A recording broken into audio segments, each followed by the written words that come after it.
Assalamualaikum warahmatullahi wabarakatuh. Perkenalkan, nama saya Erwin Makmur SPD, selaku Kepala UPTD SMP Negeri 1 Atap Salulebo.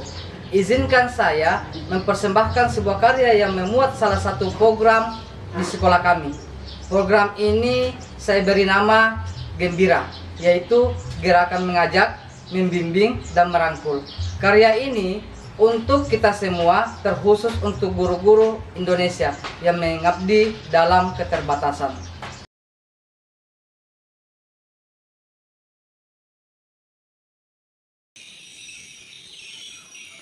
Ini bukan pengalaman baru bagi saya. Rutinitas berangkat ke sekolah dengan sebaris doa, mengiring langkah agar setiap perjalanan lancar dan selamat. Seperti hari-hari sebelumnya, ini adalah momentum untuk bergerak, tidak untuk menjadi luar biasa, namun untuk sekedar menjadi penyambung asa bagi cita-cita pendidikan di daerah terpencil. SMP Negeri Satap Salulebo terletak di Dusun Persemaian, Desa Salulebo, Kecamatan Topoyo, Kabupaten Mamuju Tengah. Berjarak 40 km dari pusat ibu kota kecamatan. Dibutuhkan waktu tak kurang dari 1 jam untuk sekedar tiba di tepi sungai. Dari tepi sungai Budong-Budong, perjalanan selanjutnya harus kami tempuh dengan menggunakan moda transportasi air yang disebut pincara. Tak tersedianya fasilitas jembatan membuat jalur ini sulit diakses saat arus tiba-tiba meninggi di musim penghujan. Setelah melewati rute penyeberangan, kami masih membutuhkan waktu untuk melewati jalur pendakian sebelum tiba di sekolah. SMP Negeri Satap Salulebo telah berdiri sejak tahun 2017 dengan jumlah peserta didik pada tahun ajaran 2025-2026 sebanyak 64 peserta. Adapun aktivitas pagi hari di sekolah kami telah mengimplementasikan beberapa kebiasaan anak Indonesia hebat. Menyambut kedatangan siswa, kerja bakti membersihkan sekolah sebagai bentuk adab terhadap lingkungan. Apel pagi sebagai bentuk afirmasi dan cinta tanah air. Tak lupa senam untuk penguatan jasmani. Doa sebagai implementasi iman dan takwa kepada Tuhan Yang Maha Esa. Serta sarapan pagi untuk menjaga stamina dan ketahanan fisik sebelum memulai pelajaran. Adapun siswa-siswi SMP Negeri Satap Salulebo berasal dari latar belakang sosial yang beragam, adat, budaya, suku maupun agama. Mereka tumbuh harmonis dengan menjunjung tinggi nilai-nilai toleransi. Semua berbaur tanpa memilih latar belakang. Meski demikian, mayoritas mereka adalah anak-anak dari keluarga petani sederhana yang tak luput dari berbagai keterbatasan. Dalam menghadapi dinamika itu, ada satu hal yang rupanya sering luput dari perhatian kami. Namun, sangat besar andilnya dalam pembentukan karakter peserta didik. Hal itu tak lain adalah faktor psikis yang berdampak besar pada motivasi belajar mereka. Beberapa saat lalu, kami mendeteksi sejumlah siswa jarang datang dan berpotensi putus sekolah. Sedangkan beberapa yang hadir terlihat lesu. Kondisi ini jelas berdampak negatif pada pembelajaran. Namun, alih-alih memberi teguran, kami mengajak siswa berdiskusi. Kami merangkul mereka dan meminta mereka bercerita. Diskusi kami laksanakan untuk membahas beragam pendekatan. Pertemuan orang tua digelar, bahkan kunjungan ke rumah-rumah siswa yang terancam putus sekolah. Karena itu, kami hadirkan program yang kami beri nama Gembira, yaitu gerakan mengajak, membimbing, dan merangkul. dengan harapan bahwa anak-anak ini akan senang dan nyaman bersekolah.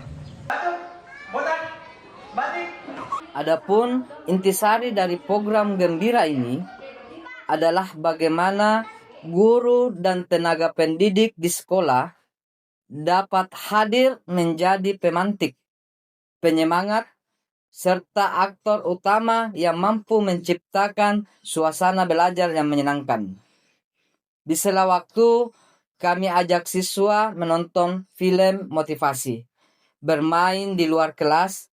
Kami hadirkan buku-buku baru yang dapat menarik minat baca. Tak lupa, kami membimbing siswa yang belum fasih baca, tulis, dan hitung. Sebisa mungkin kami berusaha menciptakan suasana belajar yang nyaman. Program gembira ini sangat luar biasa sekali buat kami karena dapat meningkatkan kepercayaan diri kami sehingga kami berani berekspresi dan berpartisipasi aktif dalam pembelajaran.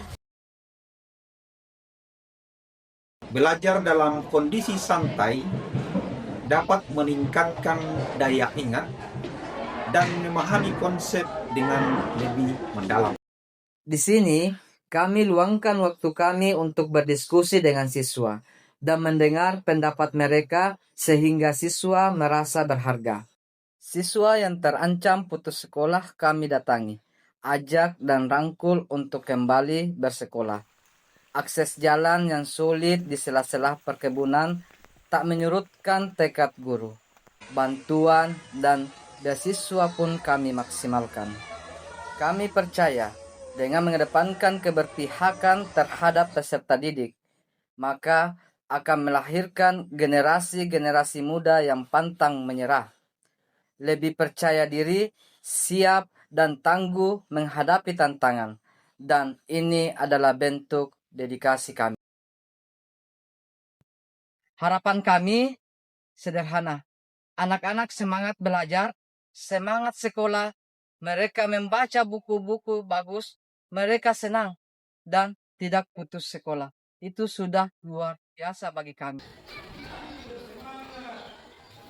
Setelah mengubah pendekatan yang ada, kami menemukan perubahan yang mengembirakan. Siswa-siswa lebih antusias belajar. Namun, jauh di lubuk hati kami sadar, perubahan kecil ini belum cukup. Masih butuh delapan langkah menuju ruang refleksi dan evaluasi. Dedikasi kami belum cukup dan masih membutuhkan ribuan mil untuk ditempuh. Sarana dan prasarana serta minimnya fasilitas menjadi PR tersulit yang harus kami hadapi. Namun, kami sadar tak bisa berjuang sendiri. Kami membutuhkan kolaborasi dan dukungan dari berbagai stakeholder. Saya ingin mengucapkan terima kasih yang sebesar-besarnya kepada guru-guru dan tenaga pendidik, kepada pemerintah, masyarakat yang telah membantu sekolah kami bertumbuh. Kami sadar keterbatasan kami. Karena itu, kami pun terus berbenah. Di sekolah kami ada anak-anak yang meniti masa depan. Dan meski waktu, energi, dan materi kami terbatas, semoga semangat juang tak pupus di telan keterbatasan. Dan semoga Allah meridai setiap langkah dan upaya kita demi terciptanya generasi emas Indonesia yang tangguh dan hebat.